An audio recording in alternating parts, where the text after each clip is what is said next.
Hello and welcome to Unacademy, the one-stop solution for an English medium UPSC Civil Services aspirant. Today, as part of your Hindu analysis, we'll be discussing 6 to 7 important articles out of the Delhi edition of the Hindu newspaper.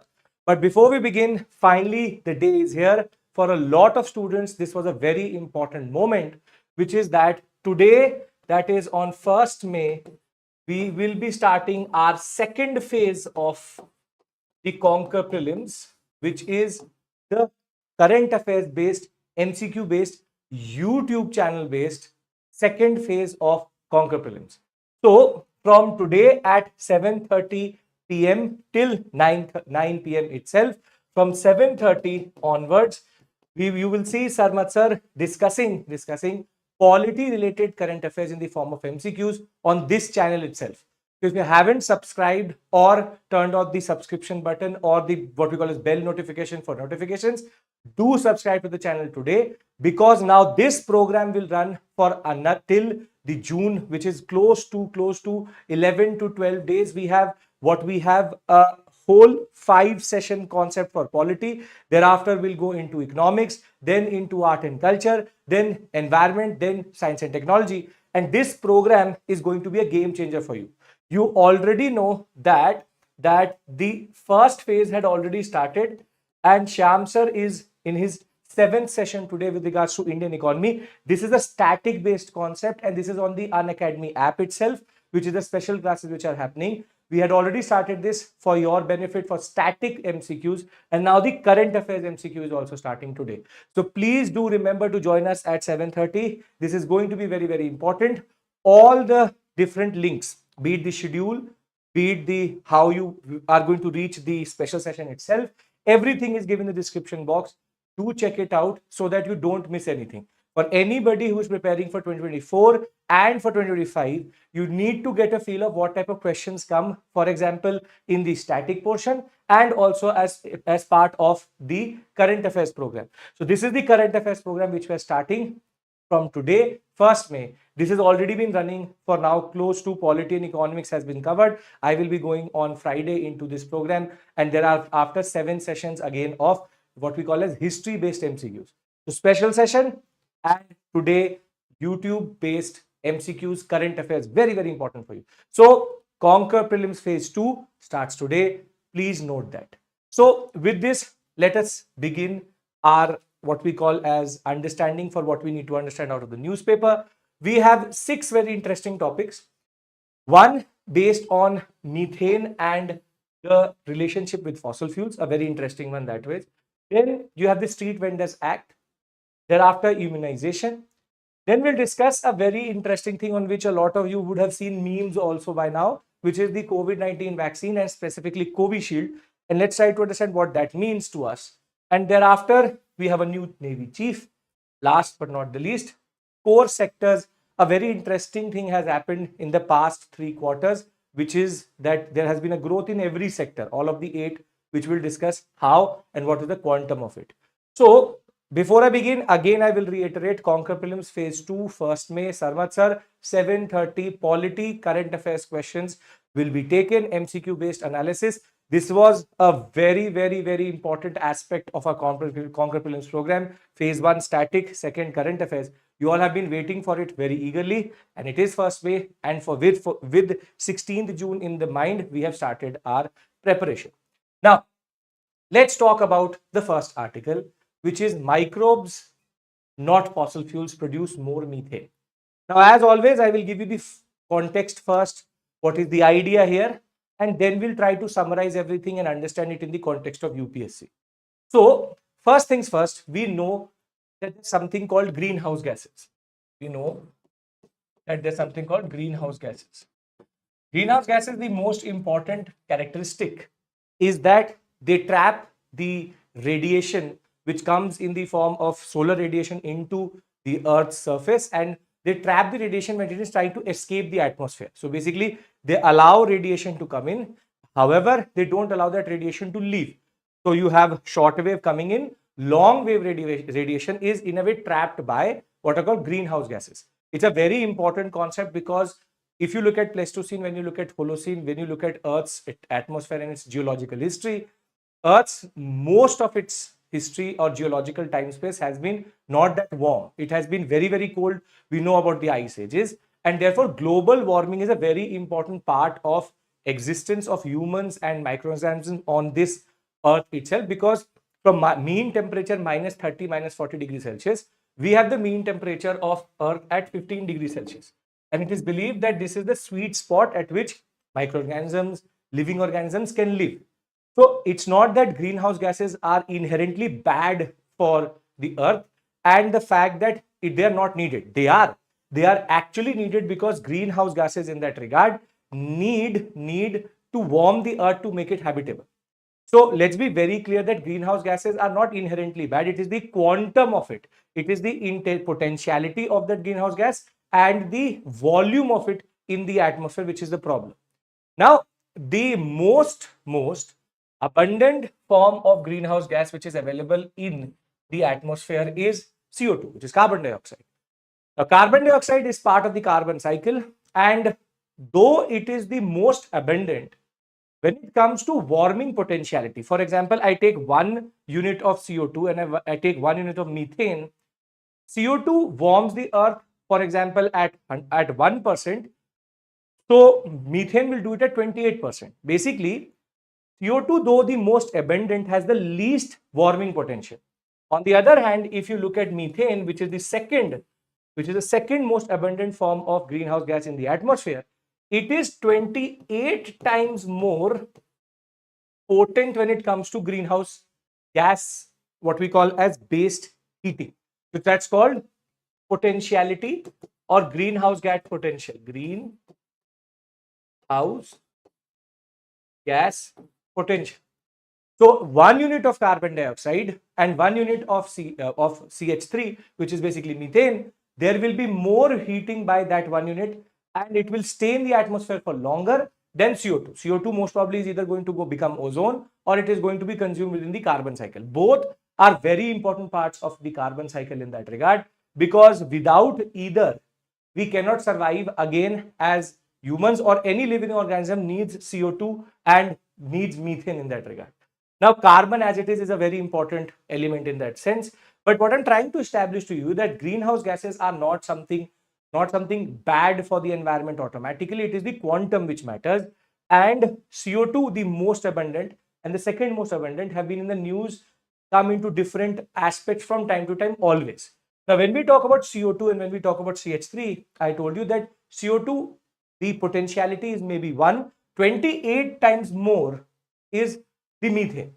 Now, there has been a shifting focus away from CO2 as a greenhouse gas to methane because of its potentiality being second abundant itself. So the volume is also very, very high, means that the volume of methane is also high. And at the same point of time, its potentiality or potency is also very, very, very high.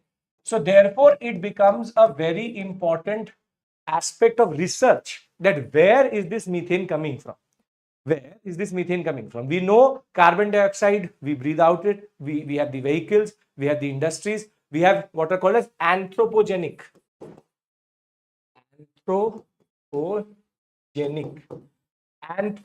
sources. Anthropogenic sources means human-based sources, and therefore anthropogenic sources of CO2 vis-a-vis what activities we run. Since the industrial revolution, we have added billions and billions and billions and billions tons of carbon into the atmosphere in that regard, and therefore anthropogenic sources of CO2 and methane are equally important. However, when it comes to methane, there are more sources than CO2 in that sense, and the research which has happened, this is on your page number 2, which is the science page of the article. There's a very interesting study which has come out. Now, before I go into the study itself, I'm again trying to establish to you that greenhouse gases are a very important part of life on Earth. It makes the basic what we call as mean temperature across the Earth at 15 degrees Celsius. And more than that, CO2 and methane are the most abundant two very important greenhouse gases. CO2 being the most abundant and methane the second most.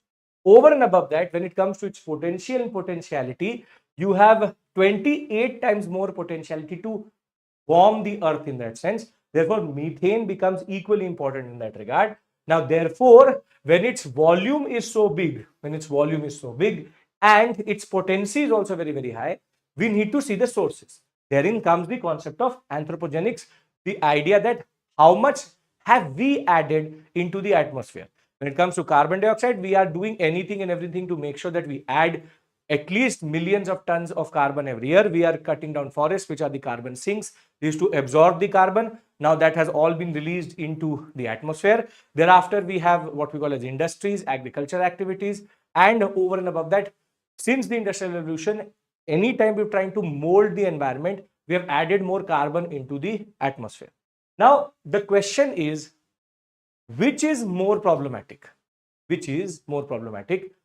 Methane being produced through natural processes or methane being produced through human induced processes in that regard? Now, if I ask you this question, you will automatically tell me that it is the human based emissions which really are the problem, and it is not the natural processes in that regard. The standard thing, because we understand anthropogenic issues are there.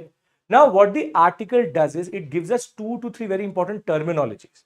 See, it says that when we talk about the sources, of methane in the environment, we have what are called as biogenic, and the second one is called thermogenic. Now, please note this, all of this will be extremely important for you in the GS paper 3 of the examination, science and technology, very, very important. Now, biogenic and thermogenic. Now, what does this biogenic and thermogenic mean? See, thermogenic is the methane released when we are extracting what we call as the concept of fossil fuels. When we are extracting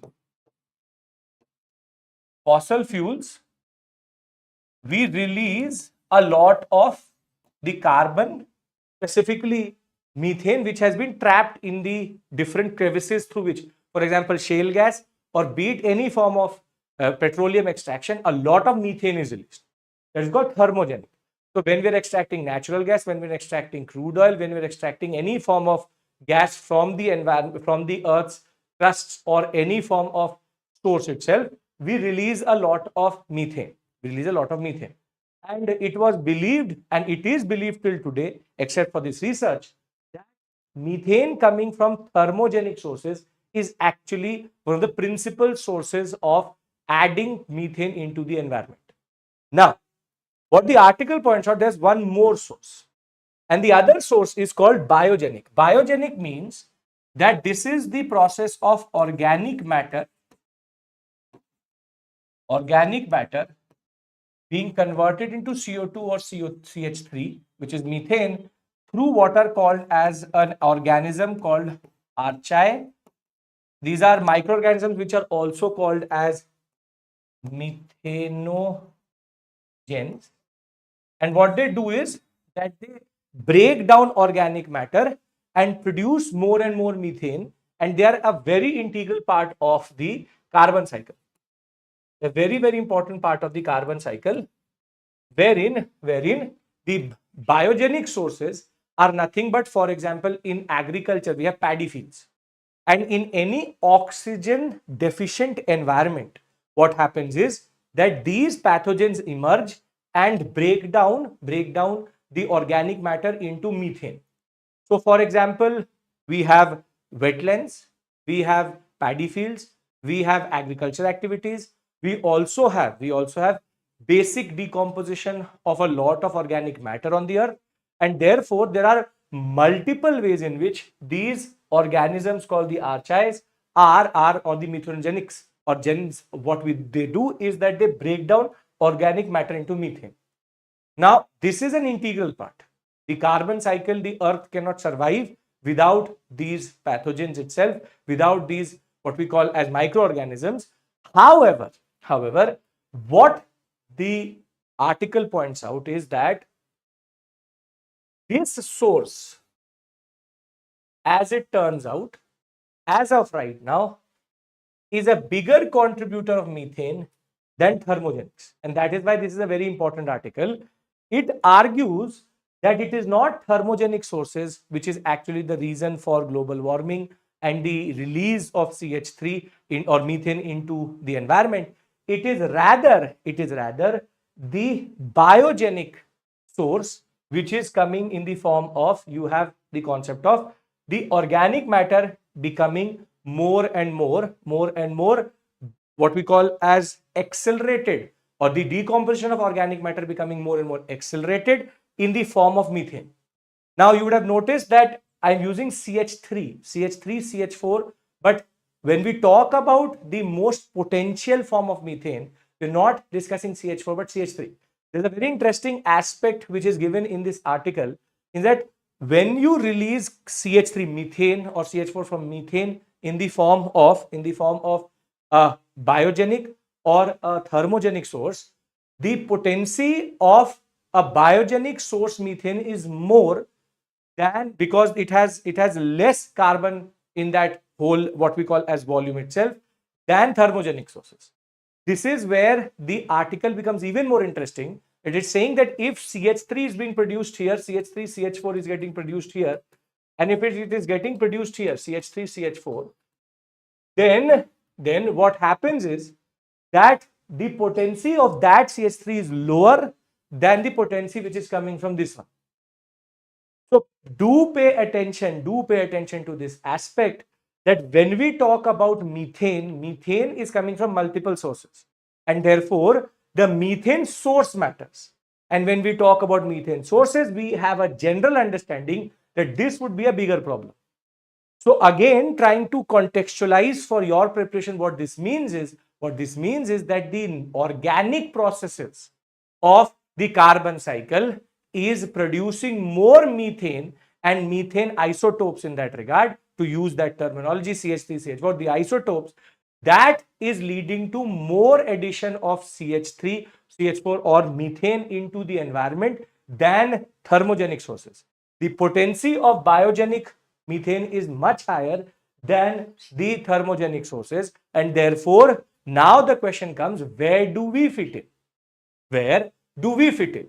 Because at the end of the day, we should have and we would have some form of intervention in the process of this. Because what the article is saying, is that between 1990 and 2000, we have seen that the sources of biogenic, what we call as emissions into the environment, is greater. So just to contextualize again everything into one slide itself, what we've established to you is that there is carbon dioxide, that is totally fine. We know that carbon dioxide is by volume the biggest contributor to greenhouse gas. By volume, it is also the most abundant and the most released. But by potency, there is a much bigger problem for us, which is not CO2, but methane. Methane and its isotopes as represented in CH3 and CH4. The problem is methane has much higher potency in greenhouse gas potentiality of warming, and it is also second abundant. Now, in that context, the source matters. The two sources we've established are thermogenic and biogenic. And now that we've established biogenic and thermogenic is when it is released as a process of extraction of fossil fuels. As an extraction of fossil fuels, we believe thermogenic is the most important. This is when you extract fossil fuels, you get methane. Biogenic is the process of natural organic matter being turned into methane via what we call today as the methanogens or the organism called archaea. Archaea basically produce methane after breaking down organic matter in oxygen deficient environments. Now, there is a myth that this supersedes this. On the other hand, what it turns out is, it is the biogenic sources which are higher than the thermogenic sources. Now that we've established this, the question is, where do we fit in? And the story of where we fit in is very simple. Is that humans through anthropogenic activities, we have accelerated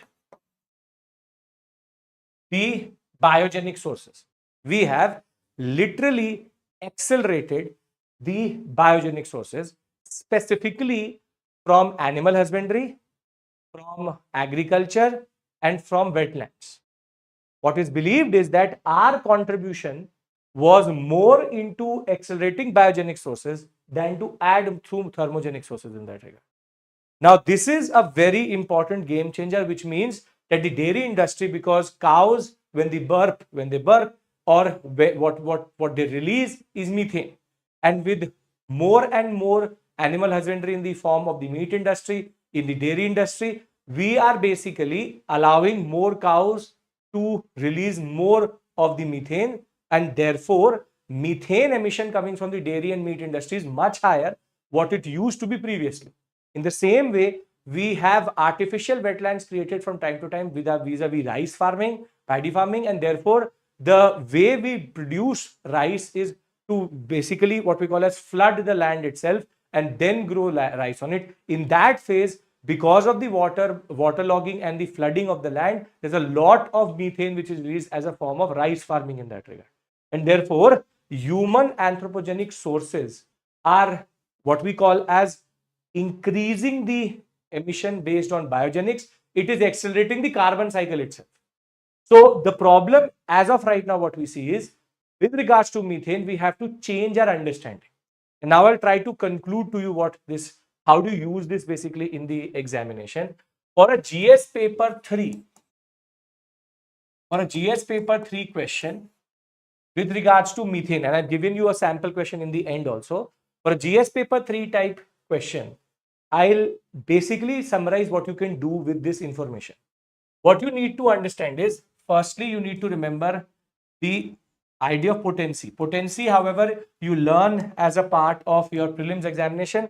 You have much more potent what we call as greenhouse gases. But the two most important for us is methane and carbon dioxide, because at the end of the day, it is methane and carbon dioxide who are very, very high as per volume. And because of very high volume, it automatically doesn't really matter the potency how it is, but between carbon dioxide and methane is more dangerous because it is 28 more times potent than carbon dioxide, though in volume it is slightly lower.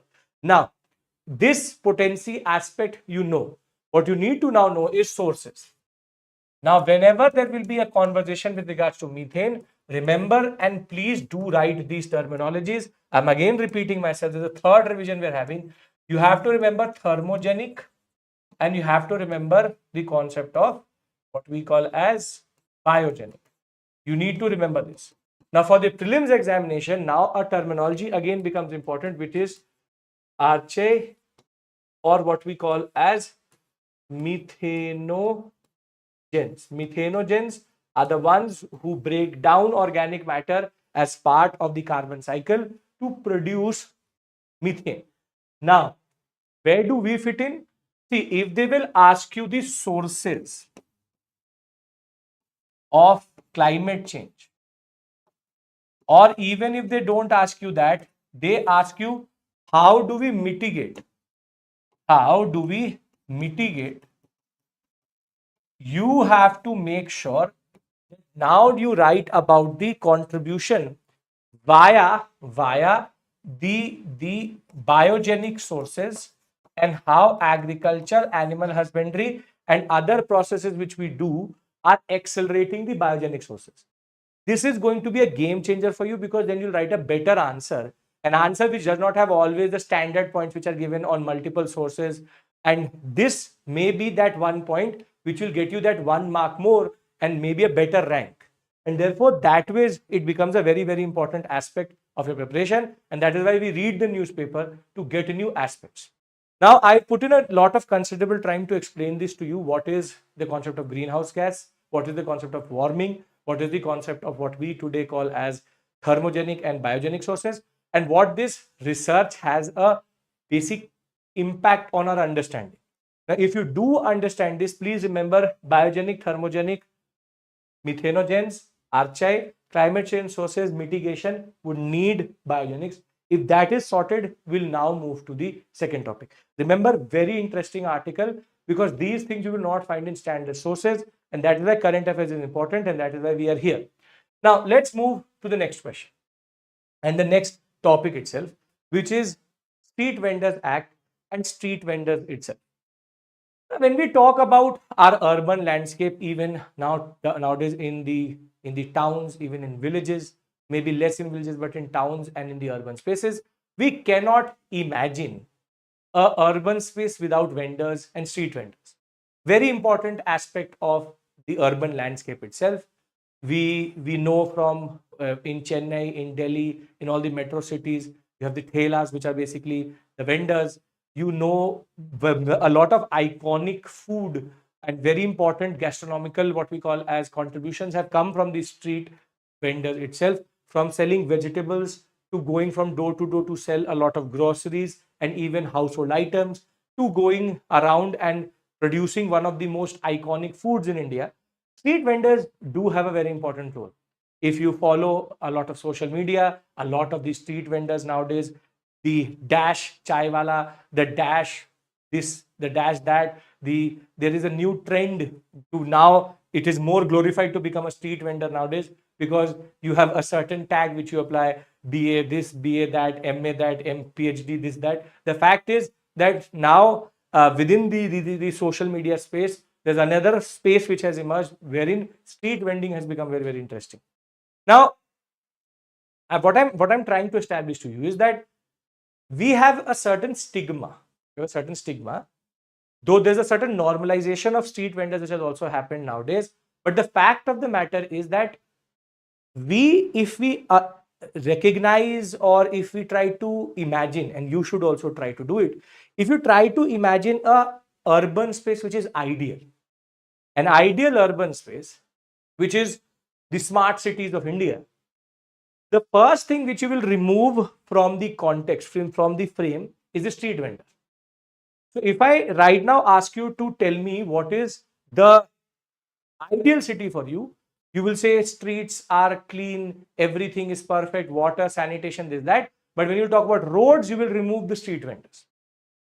Now, ironically, the most developed countries today, be it the US, be it China, I'll not call China a developed country, but the US or the European nations itself, the trend has reversed. In New York, nowadays, street vending has become a very profitable enterprise.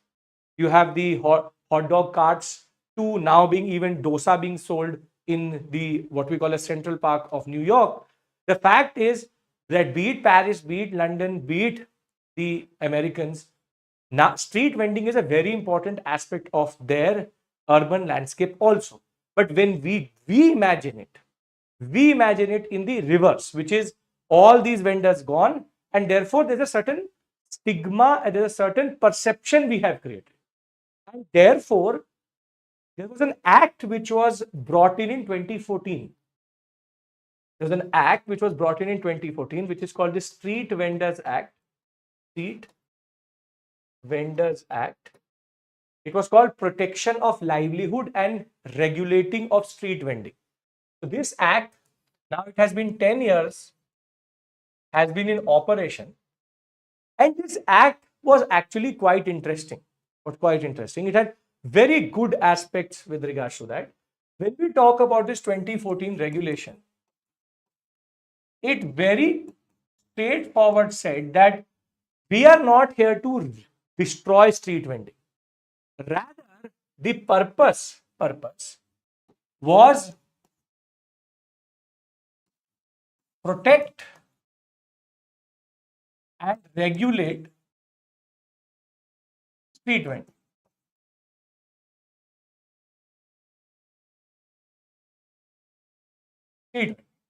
Now, the idea was the idea was that whilst they do that, which is protect and regulate, there were multiple aspects which were introduced to protect them in that regard and regulate them.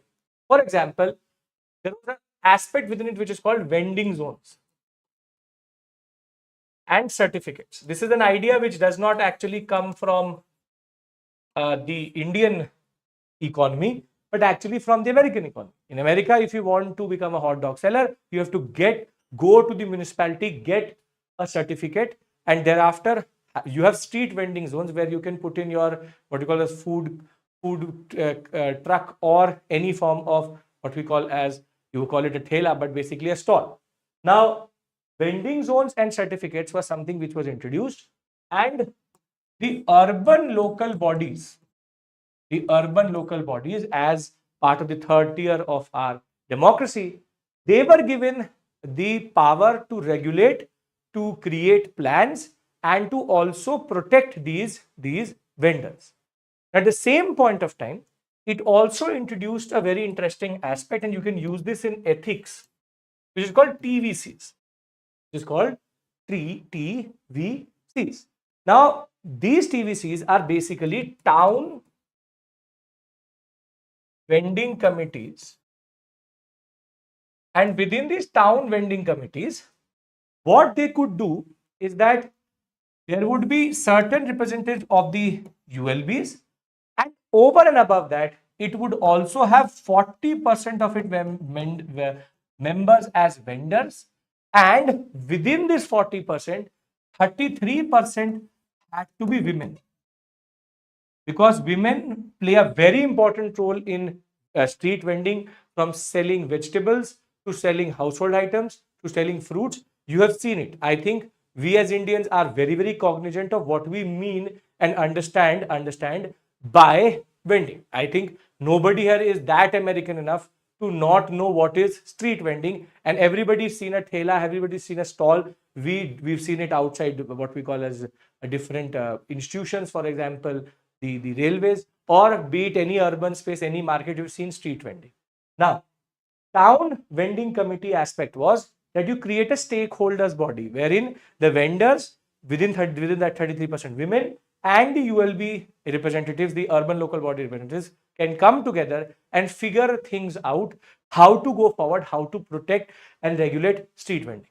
So that way, this act was very interesting, very, very important, and that was very open-minded also, and it recognized that urban street vending and street vendors are a very important part of the landscape, are a very important part of the governance process, and are a very, very important part of the economy of a certain town or city, because most of the migrants which enter into that economy are absorbed within this sector itself. They may seasonally come, sell something, go back, and therefore you also get vendors, you get thelas on rent, so that you can take it for 4 months, then give it and go back to the rural sector. So that is an interesting aspect. So prima facie, this act seems to be very, very important, very, very what we call as open-minded and progressive. But 10 years down the line, the problem is that this act has become more or less redundant. And where this article is very, very important for you, it recognizes 3 challenges which are very, very important for the aspect of how the 2014 Act 10 years down the line has become redundant. The first challenge and the first obstacle which is there is administrative.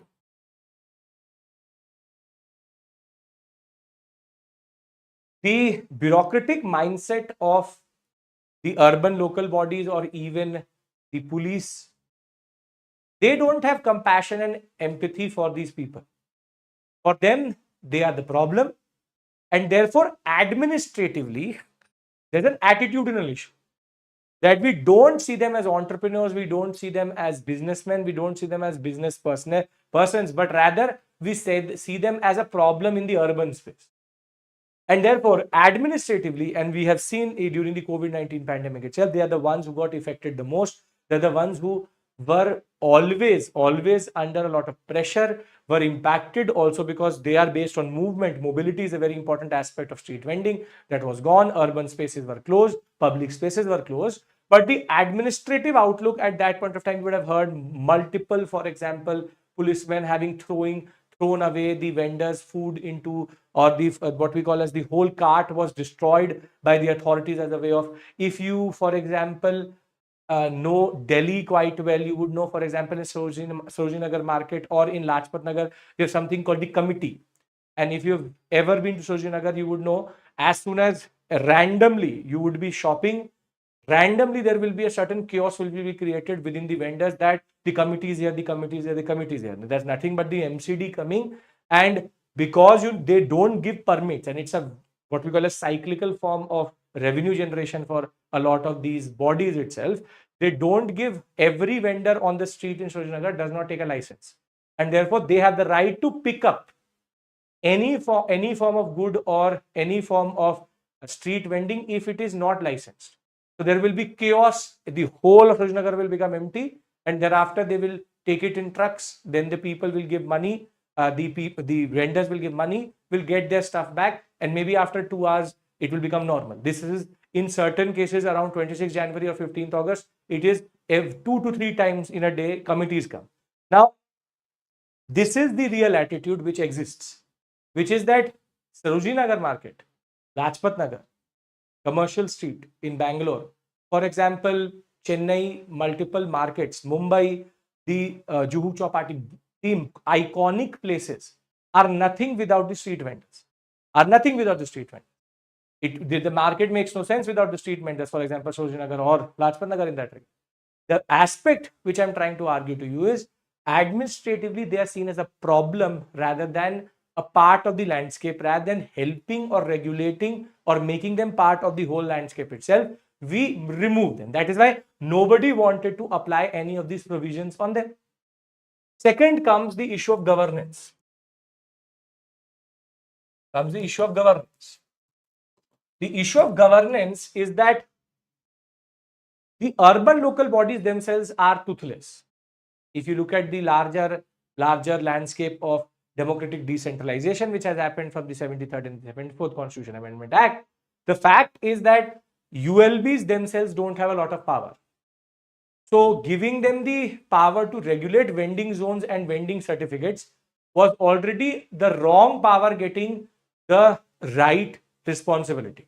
So maybe the state machinery or the central machinery would have been the better aspect here to create vending zones and certificates, but the ULBs have failed to see any form of merit in actually producing the TVCs properly. Most of the TVCs, the town vending committees, are non-representative, don't represent the right vendors, are basically filled up with cartels of what we call as very wealthy men who have multiple what we call as vending carts, and therefore TVCs are redundant. They don't have the right power, and they don't have that 33% what we call as representation of women. And over and above that, TVCs don't do anything other than just meeting and discussing, nothing related to the regulation or the protection of these very important men and women who work as a part of the informal sector in India. And third is the problem is you and me. The third is the problem is you and me. See, the problem is, as a street vendor, there's a perception within society which is based on exclusion. We are inherently exclusionary when it comes to street vending. We don't tend to see them as a part of our landscape. And you and me, we would love to have these vendors across the whole city, but we would never want them to be part of the city landscape when we look at it through the ideal sense. And that is why for example, when the G20 happened, when the CWG happened, what happened? These street vendors were pushed behind curtains, were pushed behind hoardings, were pushed behind certain aspects where they could not be seen. So rather than protecting, celebrating, we tend to hide. This is a perceptional issue. So here it is an attitudinal issue. Here it is a perceptional issue. We tend to exclude these men and women because we don't see them as dignified jobs. In that sense, you should give a certain sense of what we call as we need to congratulate the influencers who in their own self-interest have made these things as glorified jobs, and it is becoming more and more, it is, you would rather have questioned your own decision someday that rather I should open a street vending thelas at the level. There are multiple social media posts where they will say that because I'm a street vendor, I'm not a salaried employee, I'm gaining more, it is better to be a street vendor. So in that sense, there's a perceptional issue is changing, but we are far off. We're far off, but the perception issue is changing. But unfortunately, they have their own agenda. That's a separate issue altogether. The problem is with these three things working together, what has happened is this whole process has been undercut. This whole process has been undercut and this whole act has become useless. Now, as a UPSC aspirant, we cannot stop here. We need a way forward. How do we move forward? What is the way forward? And when we talk about the way forward, it is very, very simple. First, TVCs need to become more regulated. They need to be more regulated, and whatever safeguards were provided within the act itself, they need to be put into place, meaning 40% vendors, within that 33% women. This is very important. Second aspect which comes out of this is that the ULBs, the urban local bodies, also need to be empowered and given more and more space and power, at least with regards to this. I'm not saying that they should be given more power in every aspect, but at least with regards to the concept of what we today call as street vending, they should be at least given some power and therefore some budgetary allocation. We do have central schemes such as the PM Swanidhi, but the point is the penetration of that scheme will only work if the TVCs are actually performing well. So what we need is decentralization, further decentralization of power and perceptual issues. Maybe this conversation between you and me could be a game changer for you when it comes to street vending itself. Next time when you look at a street vendor, don't look at him through contempt as a form of destroying the urban environment. Rather look at him or her as a part of that urban landscape, a very important part of it. And therefore the whole chalk to the whole market is useless without them. Yes, they are part of the informal sector, but 96% of all labor today in India is in the informal sector. Do they need to be regulated? Yes, they need to be. Should they have certificates and permits? Yes, they should have. That was the whole point of this act. However, nothing like that really happened. We can regulate this easily. We can give them vending zones can be created easily. Vending certificates can be given very easily. That would also stop the harassment from the police, from the municipal bodies, and this will also make it more and more stronger. If the migrant population in the informal sector produces more, that is good for the economy itself. So we have to understand this aspect in the larger context. And I think you now are well aware of the challenges which are there, the act itself and its provisions, and over and above that, what is the way forward? Make the TVCs more what we call as representative and give the urban local bodies more power, and there is a need for decentralization of power in this regard. Now this brings us to the third important topic we have to discuss for today, which is immunization. And basically it has been now 50 years since a very important program which was started by the WHO, which is called the expanded program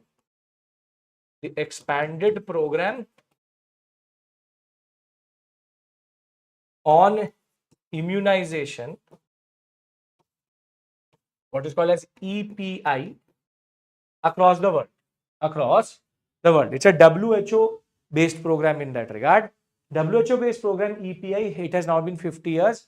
It was introduced in 1974, and now this article tries to create a conversation. Now in that conversation, multiple interesting things come out.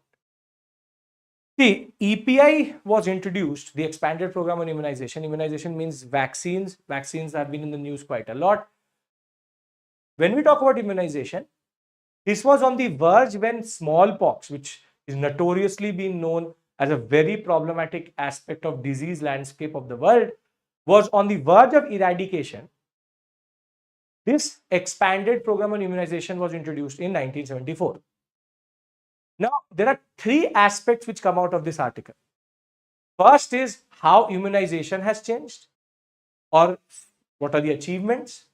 Second is what are the problems and how do we overcome. Now, the first aspect which we need to discuss is how has the world changed in that regard. Now, when you talk about 1974, when this act was when this program was introduced, there used to be only 6 vaccines. There used to be only 6 vaccines, that too very basic ones in that sense.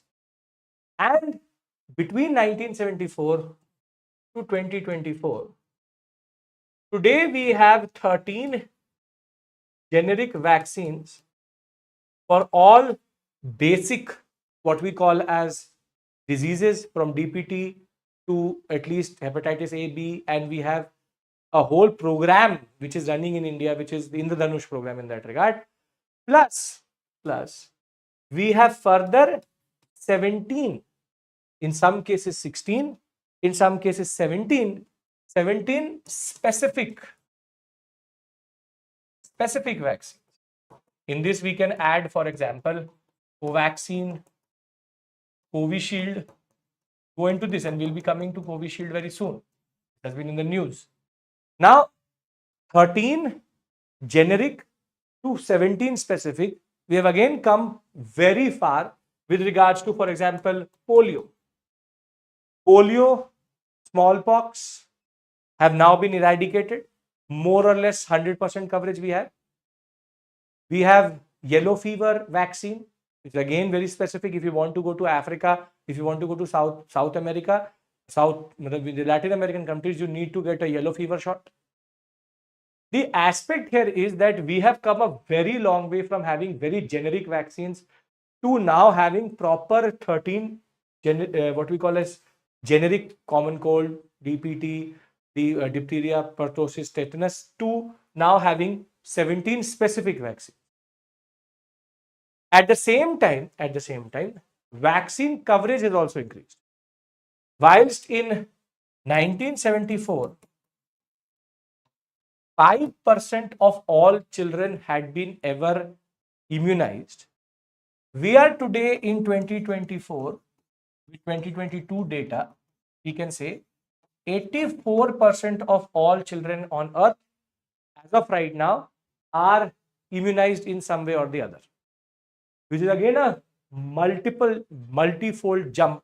And again, as I told you, you should note these things for your basic understanding for writing a good essay answer or even a GS paper 3 answer on vaccines, which is that we have come a very long way when it comes to vaccines. We have a very long way when it comes to vaccine coverage. That way, it is quite big. The leap is exponential in that regard. Exponential in that regard. Now, does this mean that we have done everything we could have done? No. What the article further points out is that if you take an immunization scheme, give it to the state or the center, the best performing schemes are also immunization programs. And more than that, unlike other programs where either the private sector is not interested or they don't want to be part of it because of certain administrative or other forms of roadblocks, in immunization again, private sector has been very, very significant. Private sector has taken a major leap, has taken a lot of interest, because the money also involved. But the fact of the matter is, today we are at 84% coverage. So then what are the issues? What are the issues? Now, I don't need to tell you how important a vaccine is. We all are of the generation where we saw the pandemic, We are the COVID-19 generation in that regard. And how desperate India was to get a vaccine. And every country was looking for vaccines for a virus which could kill anybody and everybody. And that also allowed us as a nation to grow because we were able to come out of the monopolies of what we call as vaccine generation in the West. And we were also able to develop our own. Not every vaccine is perfect. There's a separate aspect to what happened, this and that. Something good which has come out recently is also all the misinformation where in regards to Patanjali, how they talked about, and for years they've been doing it. Finally, Supreme Court thought that it was important for them to apologize because multiple, and I think somebody in your family, somebody in my family, everybody, all of us, somewhere or the other would have considered Patanjali or Patanjali's products as a form of immunity boosting or as a form of naturopathy or something like that. Multiple cancer patients, we have a whole generation. Maybe in the 2000s, it was very common to send people who could have been better by doing oncology based chemotherapy or radiation were sent to ashrams because they were seen as a better option for getting cancer treatment. Unfortunately, all of this misinformation has now come out, and vaccines and what we call as allopathic medicine is turning out to be a very important existential aspect to us on earth as of right now, because without modern medicine we could not have survived something like COVID-19. Why am I saying this? Because when we talk about vaccines, we have two aspects in our mind. This is what this article is also saying. One is something like the COVID-19 vaccine, where it's an SOS type situation. We all have to take it because we need to save ourselves. But as soon as I say vaccine, immunization, the first image which will come to your mind is not of an adult, but is actually of a child. And therefore, when we talk about immunization, the first thing which this article points out as a problem is that adult plus elderly vaccination has not got enough coverage, enough awareness that we as adults also need to take certain vaccines. Okay, the DPT, the diphtheria, pertussis, the tetanus, which 5% to 84% I showed you, from the other aspects of immunization program under Indradhanush, there are also certain vaccines which are garnered towards elders, but nobody knows about them. We have, for example, today the HPV vaccine for adolescent girls, but nobody talks about it. The aspect is that vaccination is a lifelong process. And today, when I say to you, for example, polio, so you will be reminded of Amitabh Bachchan's voice, "Teen Boon Zindagi Ki," the 3 drops of life. And the image which will come to your mind is that a man or a mother holding the mouth of that child forcefully and the 3 drops being added. That is the image, a child and the polio bottle. Now, today, if I tell you that the 3 boons or the 3 drops of zindagi or life which you took, polio, today, are technically not effective, you would say, but I took the vaccine in my childhood. The problem is the polio vaccine doesn't work like that. I'll give you a very simple, straightforward example, and I'll give my own example. When I had to go to Senegal for a Harvard University conference, the flight had to, the stopover was in Ethiopia, Addis Ababa. Ethiopia notoriously is a country known for polio. It's a problem because polio vaccination coverage is very low. And if you're traveling, even stopping there, you should have polio vaccine. So when the visa person said that you should have polio coverage, I said, yes, I got the vaccine at my childhood. I got the 3 drops of life, the polio vaccine at childhood. He said that is only effective for the first 10 years of your life. And ironically, at the age of 27, 26, I had to take the 3 drops again, same exact vaccine. But this is where we learn that vaccines have a certain coverage period, and adult based, that polio vaccine is also applicable for adults. This is where this article points out that every vaccine which is available today, be it DPT, be it tetanus, we take from time to time. pertussis, diphtheria, any vaccine is actually not just for children, for everybody. And therein lies the aspect of understanding that vaccination, immunization does not stop at childhood, but is a long drawn process of how adults and elderly vaccination happens. This is the first aspect which you need to understand. Second is something which is going to become very, very big problem very soon, which is vaccine hesitancy. Vaccine hesitancy. Hesitancy means, see, in America, there's a major hesitancy within the African American population about vaccination and medical sciences, because in America, for example, there's a very long run history of racial sciences. So there was a certain understanding that a black man responds to a disease and a vaccine separately to a white man. So that is why when the vaccines came, America turned out to be the biggest regressive, the dumbest of the world in that regard when it came to medical sciences, from asking to drinking bleach to injecting bleach into their bodies. That is what is expected from Americans. And that is why there was a lot of hesitancy. Hesitancy means even though the vaccine is available, people will not use it. First was the Trump-based misinformation. The second one was the African American hesitancy to use this called of white medicines. Now in India, we are not like that. We don't associate vaccines with conspiracies. But what has happened is, and this is the article which we'll point out after this, the Covishield report which has come yesterday, which was submitted by AstraZeneca into the High Court of London in UK, where it says that there was a known side effect of Covishield, which is thrombosis. Thrombosis basically means when there's a clot, it can go to any part, but mostly it's related to strokes. Clotting of the blood, nobody knows how it happens, but clotting of the blood could lead to certain side effects with regards to even death because of the clot going into the brain, which would lead to stroke, or even certain forms of other clotting which could lead to other heart-based diseases. Now, Covishield manufacturers and our doctors are saying, when the bottle of Covishield came to us, it said on it that thrombosis is a known side effect in rare cases. However, if you will see this social media right now, you look at any X or what is called as Twitter post, they are saying that now I will die because they are showing that I got a Covishield vaccine, so my end is near. Covaxin have been saved, Covishield have not been saved. Ironically, any form of impact, the fact that you got a Covishield vaccine and you're reading that article and you're reading and you're here in this session itself, is that you did not get thrombosis.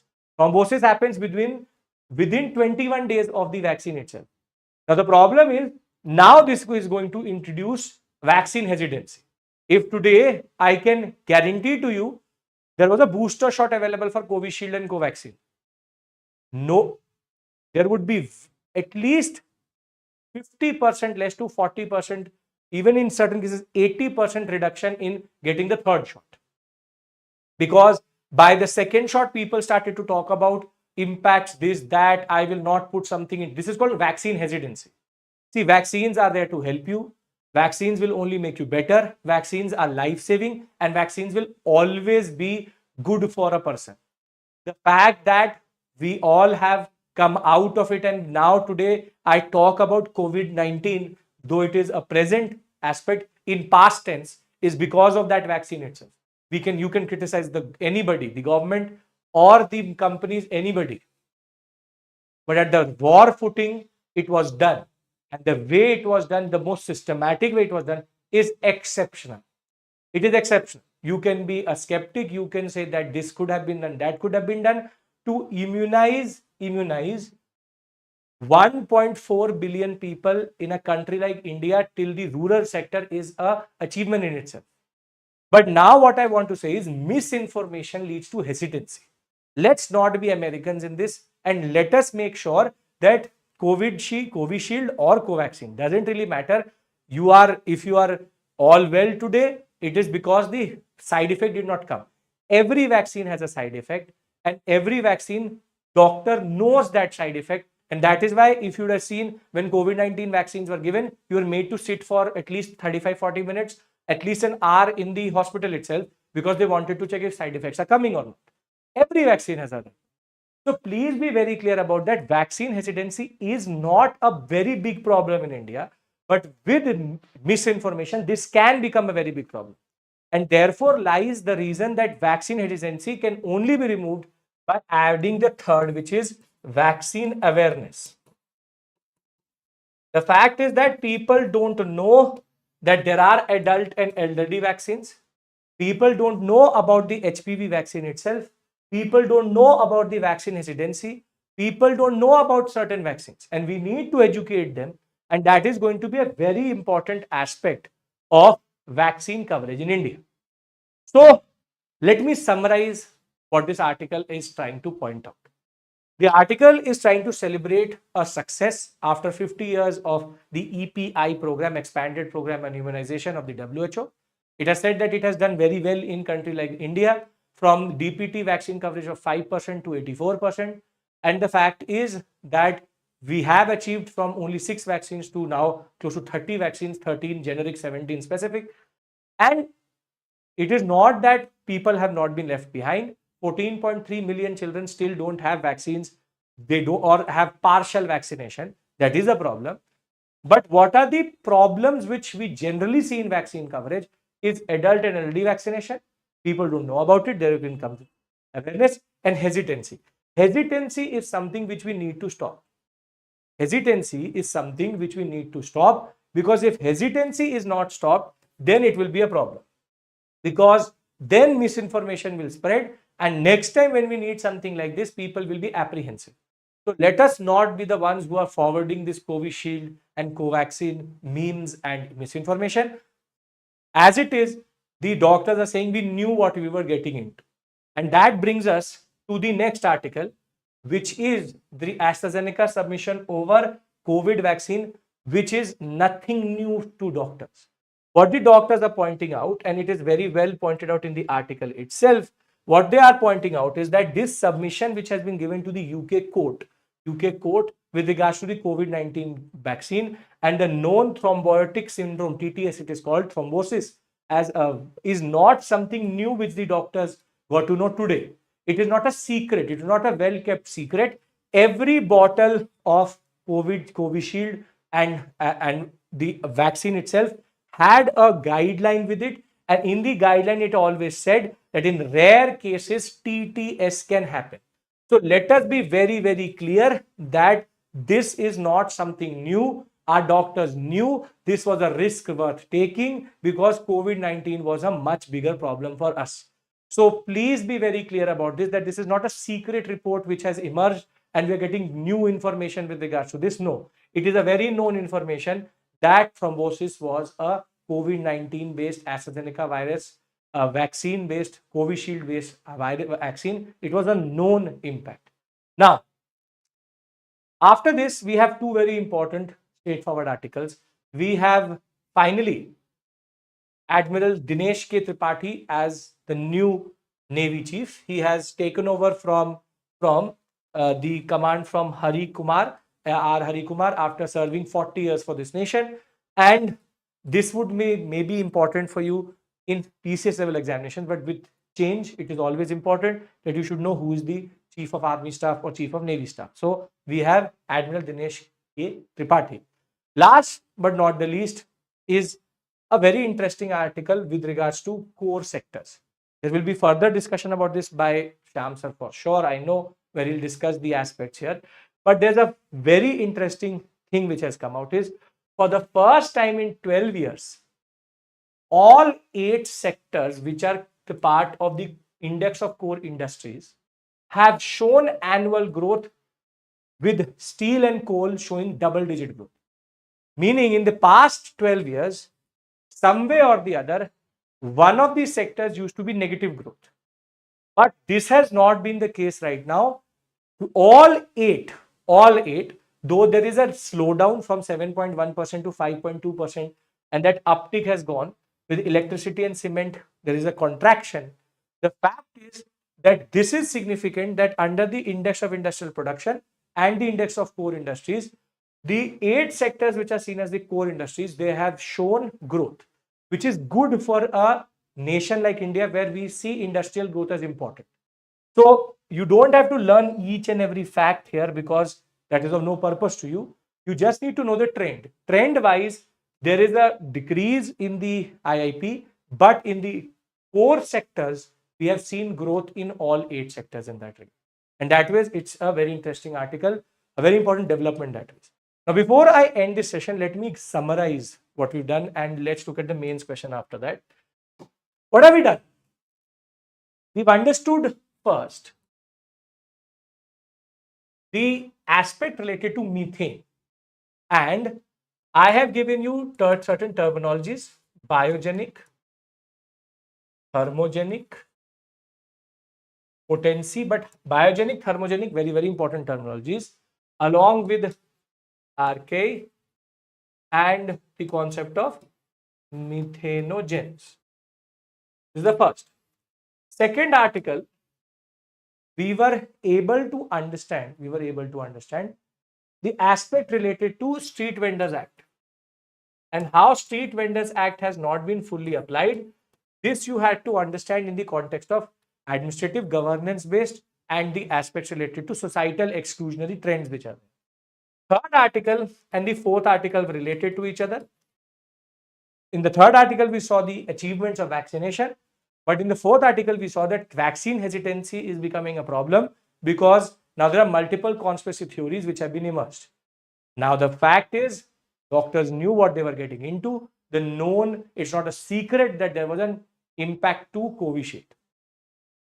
The last and the second last are a new Navy chief, very important for our defense. And last but not the least, all 8 core industries have shown a growth for the first time in 12 years. Now with this, let's look at the mains question. The mains question revolve around the same aspects, which is question number 1. Street vendors are an important part of urban landscape in India. Discuss the ways in which they can be integrated into urban planning and infrastructure. 150 words. Immunization is a lifelong and continuous process. Elucidate. These are very realistic questions for GS paper. Here it can come in 3 and 2 both, and here it can come in GS paper 3. Very, very important that ways. And you can always write the answers to this in the chat box, and we would be happy to see what are the points which are there. I hope that you all will join us at 7:30 p.m. today. Already at 6 p.m. we will have Shyam Sir talking about economics static through questions, 10 to 15 questions, revision of static on the through special sessions on the Unacademy app. But finally, the what we call as Conquer Prelims Phase 2 current affairs is starting today on 1st May, 7:30 to 9 p.m.